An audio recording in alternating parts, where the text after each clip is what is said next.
આપ સર્વોને હેતપૂર્વક જય શ્રી સ્વામિનારાયણ। આજની સત્સંગ કથા વાર્તા નિજ મંદિર સાવરકુંડલા। આજની સત્સંગ કથા વાર્તામાં આપણે શ્રીમદ સત્સંગી જીવનની કથા સાંભળશું। અધ્યાય 37। 1 સુવ્રત મુનિ કહે છે કે, હે રાજન, ફાગણ સુદ એકાદશીની તિથિએ સ્નાન સંધ્યાદિક કર્મ કરાવીને શ્રી હરિએ શ્રી કૃષ્ણ પરમાત્માનું મહાપૂજન કર્યું। ત્યારબાદ અભય રાજાના રાજ દરબાર ગઢના ચોકમાં રાત્રિને વિશે સુંદર સભાનું આયોજન કર્યું। શ્રી હરિના આશ્રિત વૈષ્ણવ ભક્તજનો પોતપોતાની મર્યાદા પ્રમાણે સભામાં ઉપસ્થિત થયા।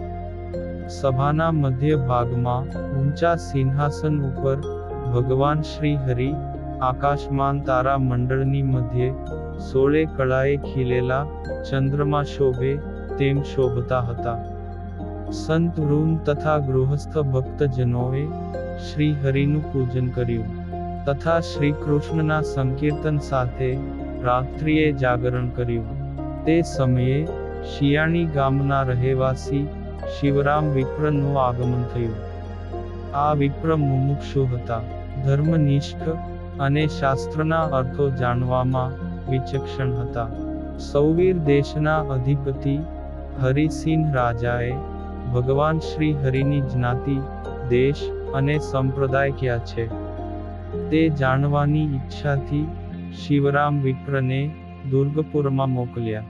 શિવરામ વિપ્રે શ્રી હરિને તથા સભામાં ઉપસ્થિત સૌ સંતોને પ્રણામ કર્યા। શ્રી હરિએ તેમનો આદર સત્કાર કર્યો અને આસન આપીને સભામાન બેસાડ્યા।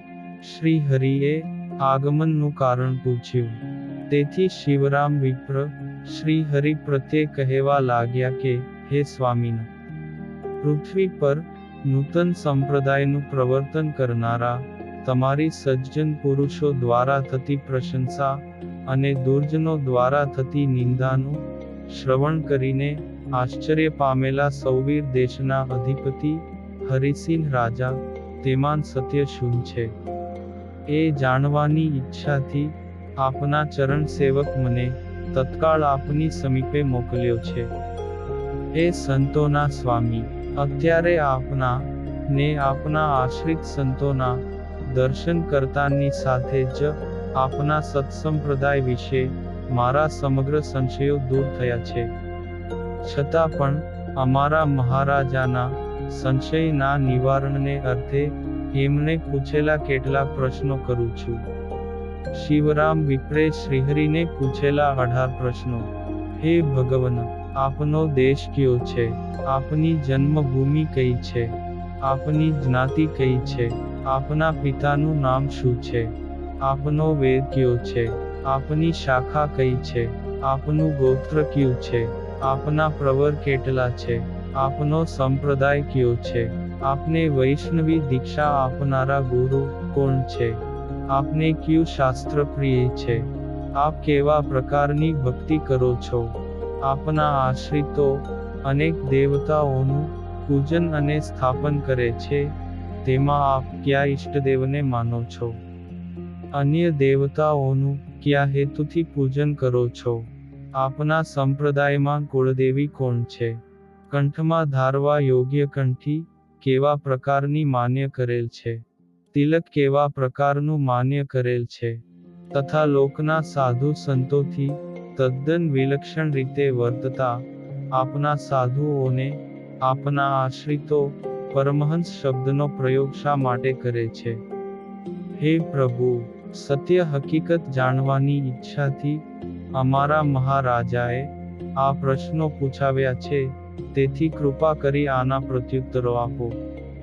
અને હવે આ તમામ પ્રકારના પ્રશ્નોના શ્રી હરિએ આપેલા પ્રત્યુત્તરો કહીએ છીએ।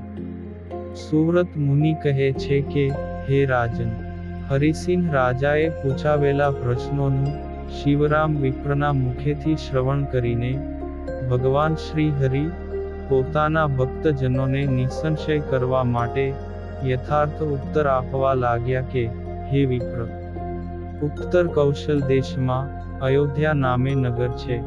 તેનાથી ઉત્તર દિશામાં 2 યોજન દૂર નાનું એવું છપૈયા નામનું ગામ આવેલ છે. તે અમારી જન્મભૂમિ છે. અને તે છપૈયા ગામમાં હરિપ્રસાદ નામે વિપ્ર થયા.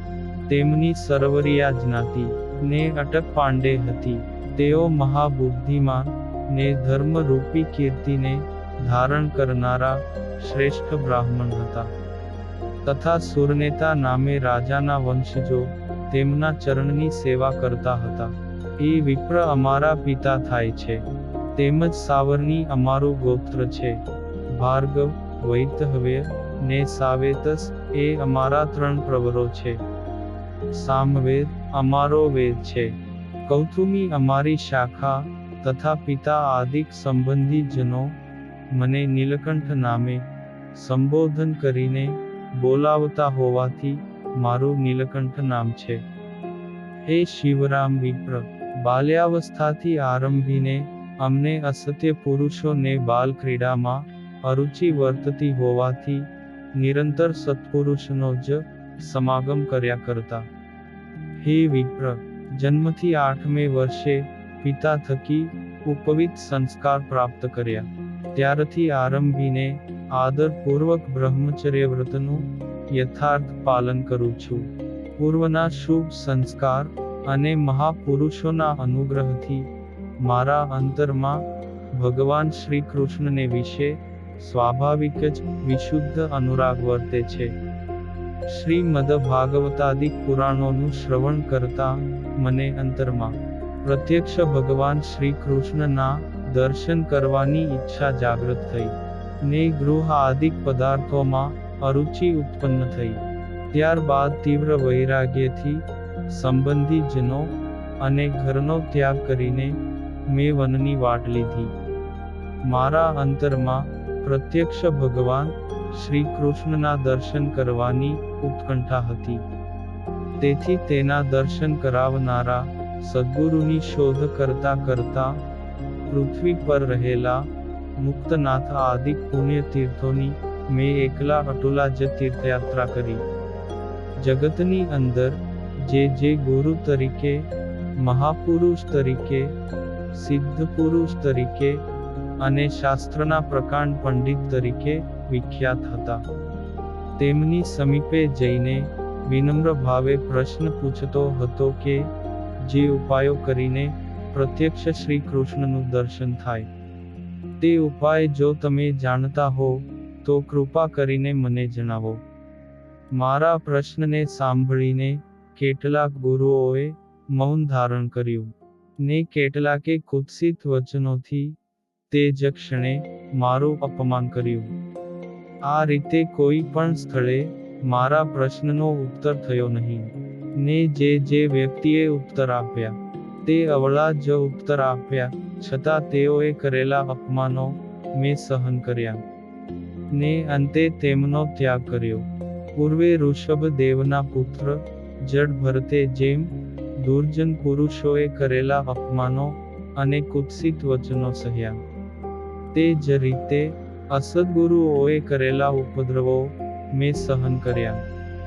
એક ભગવાન શ્રી કૃષ્ણનું હૃદયમાં સ્મરણ કરતા કરતા તીર્થયાત્રા કરીને હું સૌરાષ્ટ્ર પ્રદેશના રેવતાચળ પર્વતની તળેટીમાં આવ્યો ને ત્યાં આવેલા પીપલાણા ગામને વિશે વૈષ્ણવોના પરમાચાર્ય શ્રી રામાનંદ સ્વામી બિરાજતા હતા. સંવંત 1856ના જેઠ શુક્લ દ્વાદશી તિથિના સમયે તેમનું મને દર્શન થયું. હે વિપ્ર, શ્રી રામાનંદ સ્વામીના મિલન બાદ પૂર્વની માફક જ મેં તેમને ભગવાનના પ્રત્યક્ષ દર્શન વિશે પ્રશ્ન કર્યો.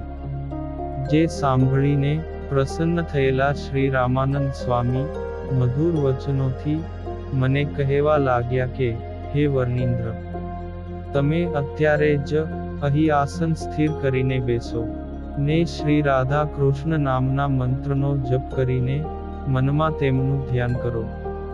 તેમ કરવાથી તે જ ક્ષણે સમાધિમાં આપને પ્રત્યક્ષ શ્રી કૃષ્ણના દર્શનનું સૌભાગ્ય પ્રાપ્ત થશે. આ પ્રકારે જ્યારે સ્વામીએ કહ્યું ત્યારે હર્ષપૂર્વક એમના વચન અનુસાર ધ્યાન કર્યું. અને તે જ ક્ષણે તેમના અનુગ્રહથી મને તુર્યાવસ્થા પ્રાપ્ત થઈ.